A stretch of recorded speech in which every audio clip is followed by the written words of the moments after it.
السماء فكانت أبوابا وسيرت الجبال فكانت سرابا إن جهنم كانت مرصادا للطاغين مآبا لابثين فيها أحقابا لا يذوقون فيها بردا ولا شرابا إلا حميما وغساقا جزاء وفاقا إنهم كانوا لا يرجون حسابا وكذبوا بآياتنا كذابا وكل شيء أحصيناه كتابا فذوقوا فلن نزيدكم إلا عذابا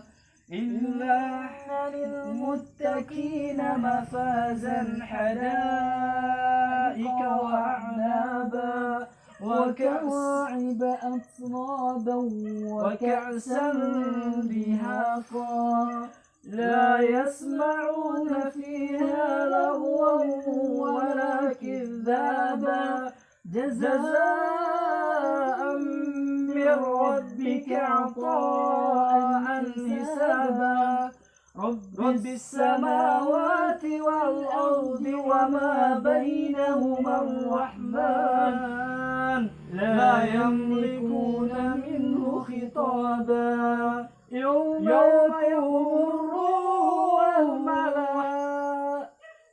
يقوم الروح والملائكة صفا لا يتكلمون إلا من أذن له الرحمن وقال صوابا ذلك اليوم الحق فمن شاء اتخذ إلى ربه مآبا إنا أنذرناكم عذابا قريبا يوم ينظر المرء ما قدمت يداه